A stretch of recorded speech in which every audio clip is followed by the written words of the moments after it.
Have you ever wondered why some people command respect effortlessly, while others struggle to be taken seriously, no matter how hard they try? It's a stark reality that respect isn't something we can demand. It's something we earn, not just through our actions, but through the integrity of our character. Today, we're going to dive deep into how our daily habits can influence the respect we garner and discuss why, sometimes, the biggest barriers to respect come from within us. In today's video, we'll explore not just any habits, but those that are often overlooked, yet have a profound impact on how we are perceived by others. We'll see how Stoicism, with its focus on self-mastery, virtue and perspective, provides the tools necessary to transform our lives from the inside out. Whether you're a long-time follower of Stoic philosophy or a skeptic who's just starting to explore these ideas, I promise you'll find something in this video that challenges your assumptions and maybe even changes your approach to earning respect. So, if you're ready to take this journey with me, don't forget to hit that subscribe button, like this video, and share it with anyone you know who is passionate about personal growth and philosophical wisdom. Stay tuned until the end because we're going to tackle some tough questions that might challenge your current perspectives. But that's where the real growth happens. Let's get started and see together how we can live lives worthy of respect and admiration. Habit 1: Making excuses. Let's kick off with our first habit that could be chipping away at the respect you might otherwise command: making excuses. Why focus on excuses? Because they are far more than just missed opportunities to show reliability. They are reflections of how we see and value ourselves and our commitments. From a Stoic perspective, making excuses is essentially relinquishing control over our lives. When we make an excuse, we're saying that external factors have more power over our actions than we do. Stoicism teaches us the opposite, that we have the power to control our responses to external events. Marcus Aurelius, a Stoic himself and a Roman emperor, wisely said, "You have power over your mind, not outside events. Realize this, and you will find strength." Each time you make an excuse, you're essentially denying your own strength and power. Now, think about how often we encounter situations where it's tempting to offer an excuse. Maybe you were late to a meeting or failed to meet a deadline. It's easy to blame traffic, technical issues, or the classic, "I got caught up with something else." But let's unpack that. What are we really saying with these excuses? We are suggesting that we are not in full control, that these external events have a hold on us, events we could have mitigated but chose not to address proactively. Here's the critical part about why this habit erodes respect. When you make excuses, people stop seeing you as a reliable, accountable individual. Instead, they start to see someone who can't manage their time or commitments effectively. If you're always the person with an excuse, eventually people will start wondering if they can trust you to deliver on anything important. However, and this is where Stoicism really lights the way, when you start taking full responsibility for your actions, acknowledging your missteps without defaulting to excuses, something remarkable happens. You begin to earn respect. People start to trust that you mean what you say. They see someone who faces challenges head-on, someone who owns their decisions and their life's direction. This doesn't mean being perfect. It means being accountable. And in accountability, there is tremendous respect and freedom. So how do we start to break the habit of making excuses? It begins with self-awareness. Monitor your responses when things go awry. Start replacing excuses with honest assessments. Missed that deadline? Instead of blaming external factors, assess what you could do differently next time. Traffic made you late. Consider planning for delays or leaving earlier. The more you practice this, the stronger your self-discipline becomes. And Stoicism is all about discipline. Discipline of the mind, the heart, and the actions. By embracing this Stoic approach, you start moving from a mindset of victimhood, where the world acts upon you, to one of active agency. You regain control over your life's narrative, and believe me, that's a powerful shift. Not only will you respect yourself more, but the respect from those around you will naturally follow. Habit 2. Procrastination. You might be thinking, oh, I'll just watch this part later.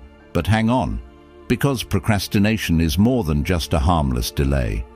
It's a reflection of how we manage our time and priorities, which are crucial elements of how others perceive and respect us. Procrastination isn't just about laziness, it's about choosing comfort over action, ease over progress.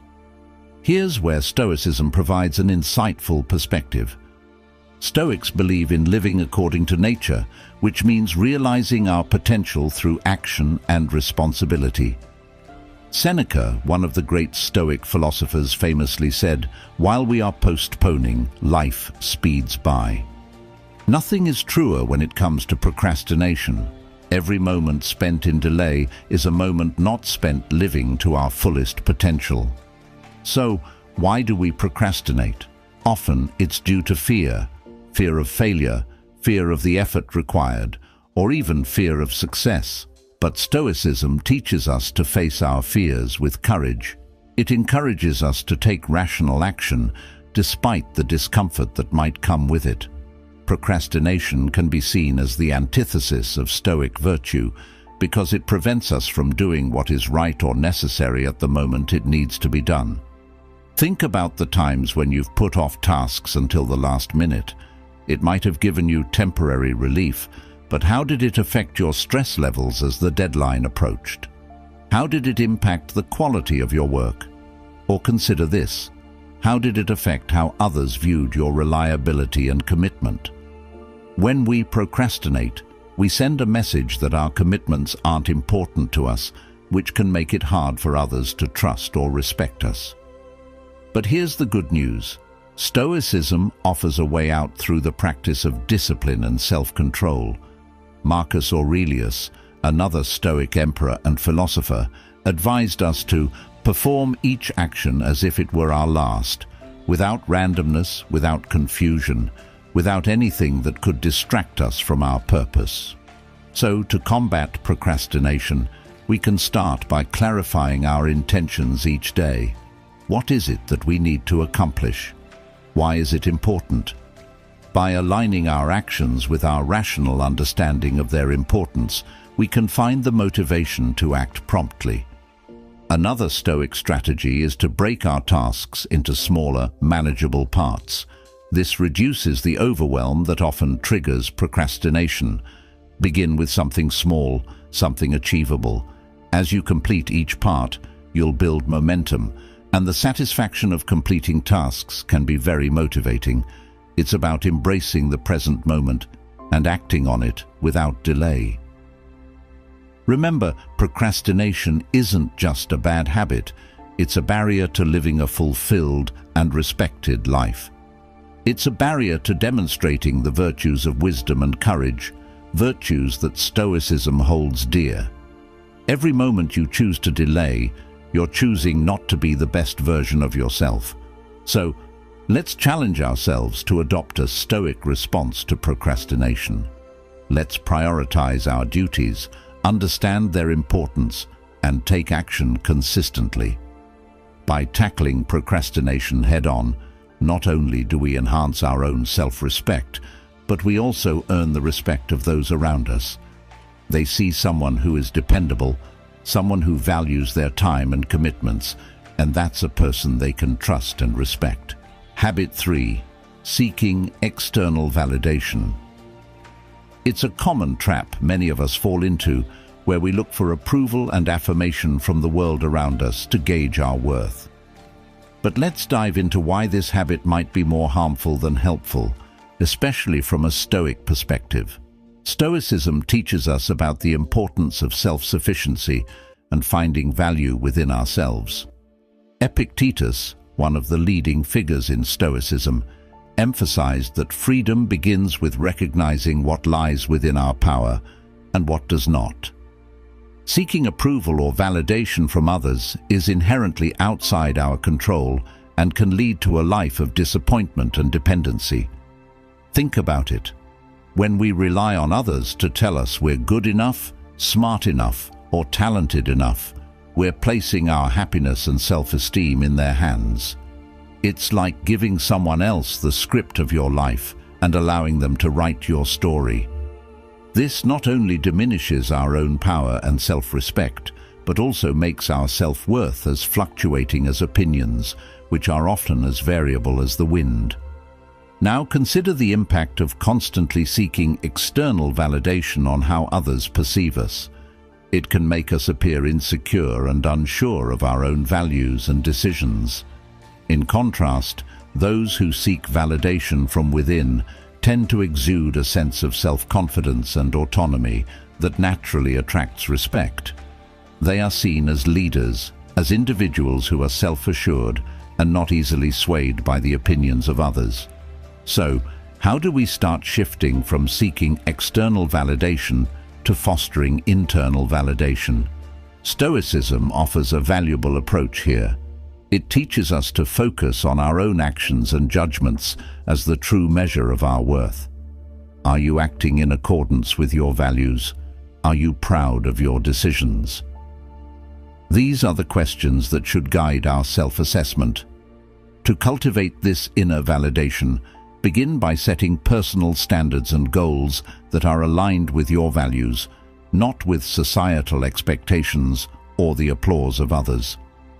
When you accomplish these goals, take a moment to acknowledge your efforts and achievements. This builds a robust foundation of self-respect and self-satisfaction. Another Stoic practice to help reduce the need for external validation is the practice of reflection. Reflect daily on your actions, asking yourself if they align with the type of person you wish to be. This helps in developing an internal compass that guides your decisions and reduces the impulse to look outside for guidance. Moreover, embracing the Stoic ideal of indifference to things outside our control can be liberating. It helps us focus on our own efforts and accept that the only true validation worth having is the kind we give ourselves. This doesn't mean becoming indifferent to feedback or the feelings of others, but rather discerning which opinions should influence our actions and which should not. By strengthening our internal validation, we not only become more self-assured, but also more respected. Others start to see us as individuals who are grounded and centered, not easily rattled by external judgments or fleeting trends. This respect is born from a recognition of our independence and emotional intelligence, qualities that are highly valued in any sphere of life. Habit 4. Neglecting personal growth. This is a critical area because growth is not just about enhancing skills or knowledge. It's about evolving as a complete individual. From a Stoic perspective, personal growth is intrinsic to living a virtuous life, as it reflects the pursuit of wisdom, one of the cardinal virtues in Stoicism.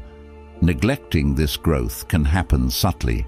It might look like staying in your comfort zone, avoiding new challenges, or simply coasting through life on autopilot without striving to improve. But here's the Stoic view. Life is a continual opportunity for improvement, and every moment presents a chance to be better than we were yesterday. Seneca put it succinctly when he said, "As long as you live, keep learning how to live." It's a reminder that stagnation is a choice that contradicts the very essence of living. Why is continuous personal growth so crucial for respect? Well, when people see that you're committed to self-improvement, to pushing your boundaries, and to lifelong learning, they naturally respect you more. They see someone who is proactive, someone who values their own potential, and someone who respects themselves enough to invest in their own future. This kind of attitude is contagious and inspiring. It sets a standard and a positive example for others. So, how do we shift away from neglecting our personal growth? The Stoic practice of daily self-reflection is a powerful tool here. This isn't about harsh self-criticism, but rather a gentle recalibration of our actions towards our ideal self. Ask yourself daily, what have I done today to move towards who I want to be? Have I learned something new, challenged a personal fear, or improved a skill? Embracing the discomfort that often comes with growth is another Stoic method. Growth often requires stepping into unknown territories, which can be uncomfortable. Marcus Aurelius encouraged us to be at ease in such situations when he wrote, "The impediment to action advances action. What stands in the way becomes the way." Essentially, embrace obstacles because they are pathways to growth. Moreover, Stoicism teaches us the value of mentors and learning from others. Stoics believed in the wisdom of learning from those who have walked the path before us. Seek out mentors, engage with diverse perspectives, and immerse yourself in environments that challenge your preconceptions. This not only accelerates your personal growth, but also deepens your understanding of the world and yourself. Another aspect is to set growth-oriented goals, goals that align with your values. Define what personal growth means to you in the context of your life and aspirations. Is it about emotional intelligence, intellectual development, or physical health? By setting specific, actionable goals, you can make steady progress in these areas, making growth a consistent part of your life rather than a sporadic effort. By dedicating ourselves to never-ending improvement, we demonstrate a respect for our own life's potential. People respect those who don't just settle for mediocrity, but strive for excellence, not out of pride or vanity, but because it's a fulfillment of human potential, something deeply respected in Stoic philosophy. Habit 5. Dishonesty. In our journey through life, honesty serves as both our compass and our map.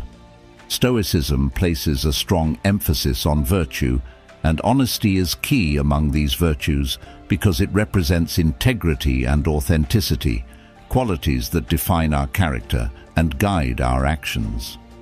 Dishonesty can manifest in many ways: white lies, omissions, exaggerations, or outright deceit. Each act of dishonesty might seem small in isolation, but collectively they weave a tapestry that obscures our true selves. The Stoic philosopher Epictetus warned us about this when he said, "If you wish to be a person of integrity, then let your actions be consistent with your words." This alignment is crucial because inconsistencies between what we say and what we do can lead to a loss of trust, and trust is the foundation of all respectful relationships. Consider the impact of dishonesty on your relationships.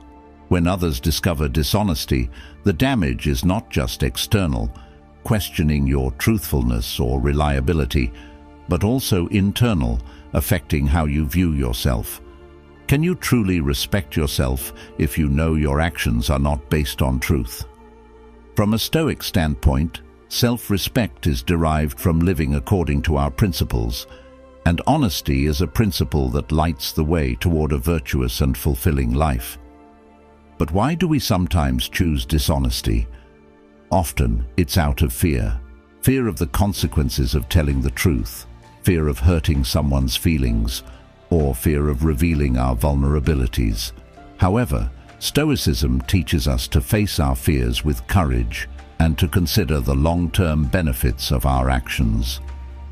Marcus Aurelius, a Stoic emperor, advised us to perform every action as if it were our last, free from all deception and falsehood. This perspective encourages us to see honesty not just as a moral choice, but as a liberating one that aligns us with our true nature. To cultivate honesty, begin by practicing self-awareness. Reflect on your day and identify moments when you attempted to be dishonest. Ask yourself why you felt that temptation and what you feared might happen if you chose honesty instead. This reflection can help you understand your motivations and prepare you to choose honesty more consistently. Another Stoic practice is to remind ourselves of the impermanence of external approval and material gains, which are often the rewards of dishonesty. Stoics believe that external conditions do not define our happiness or our worth. Our virtue does. By prioritizing honesty over short-term gains, we strengthen our character and build a legacy of trust and respect. Moreover, being honest, even when it's difficult, builds resilience. It teaches us to handle the consequences of our truths with dignity and strength. This not only enhances our ability to deal with challenges, but also deepens the respect others have for us. They see someone who is not swayed by convenience or pressure, but stands firm in their values. In embracing honesty, let's also extend this virtue to our inner dialogue. Be honest with yourself about your strengths, weaknesses, and areas for growth. This internal honesty is vital for personal development and for living a life that is not just respected by others, but also deeply fulfilling. Habit 6. Ignoring others' boundaries. As we explore our final habit that can significantly impact the respect we receive and give, let's delve into the topic of ignoring others' boundaries. This is a crucial aspect of interpersonal interactions that often gets overlooked, yet it plays a fundamental role in building healthy and respectful relationships. Stoicism, with its emphasis on understanding what is within our control and respecting the natural flow of life, provides a valuable framework for appreciating and respecting boundaries. Ignoring boundaries can manifest in many ways, such as overstepping personal space, offering unsolicited advice, or insisting on discussions that make others uncomfortable. Each of these actions might seem minor in isolation, but collectively they signal a lack of respect for others' autonomy and personal preferences, which are essential components of their dignity. From a Stoic perspective, Epictetus taught us to focus on what is within our sphere of influence and to leave others to manage their own. This philosophy helps us understand that respecting boundaries is not just a matter of politeness, but a recognition of the individual autonomy that Stoicism holds dear. When we fail to respect these boundaries, we are essentially trying to exert control where we have none, which is contrary to Stoic teachings. So why do people often ignore boundaries? It can stem from a variety of reasons, perhaps a desire to connect deeply, a misunderstanding of personal space, or even a place of caring too much. However, no matter the intent, the impact can be detrimental, leading to feelings of discomfort or resentment, which ultimately erode trust and respect. How then can we better respect boundaries? It starts with self-awareness and empathy. By putting ourselves in others' shoes, we can better understand the importance of boundaries and why they might be set. Ask yourself how you would feel if someone consistently disregarded your preferences or intruded into your personal space. This empathy allows us to approach others with more consideration and respect. Additionally, Stoicism teaches us to embrace the virtue of restraint and discretion. Marcus Aurelius advised that we speak only if it is necessary and beneficial. Apply this principle in respecting boundaries by asking yourself whether your actions or words are necessary and beneficial to the other person, not just to yourself. This reflective approach ensures that you engage with others thoughtfully, enhancing mutual respect and understanding. It's also important to cultivate open communication. Sometimes all it takes to respect someone's boundaries is to ask about them. Open-ended questions like, "How can I support you?" or "Are you comfortable talking about this?" can invite clarity and show that you value and respect the other person's limits. This not only prevents boundary violations, but also deepens the relationship through genuine respect and care. Lastly, embracing Stoic acceptance can help us deal with the times when our intentions to connect or help are not welcomed. Remember that each individual has the right to their boundaries, just as you do to yours. Respecting these boundaries without taking offense aligns with the Stoic idea that not everything is about us or within our control. By prioritizing the respect of others' boundaries, we embody the Stoic ideals of wisdom and justice, contributing to more harmonious and respectful relationships. Let's commit to being mindful of boundaries, to asking and listening, and to stepping back when needed. This not only makes us better individuals, but also elevates the communities we are part of. Remember, respecting boundaries isn't just about preventing conflict. It's about fostering an environment where everyone can feel secure, valued, and respected. Thank you for joining me today on this journey of self-improvement and understanding. Remember, respecting yourself and others is the cornerstone of a life well lived, and each step we take towards eliminating these destructive habits brings us closer to the ideal Stoic life of virtue and respect. If you're inspired to explore more about how Stoicism can transform your daily life, check out the suggested video on the screen now. I appreciate you being a part of our Marcus Aurelius Stoicism community. Together, let's continue to grow, reflect, and embrace the wisdom that has endured through the ages. Thank you for watching, and remember to live today with courage, wisdom, and integrity.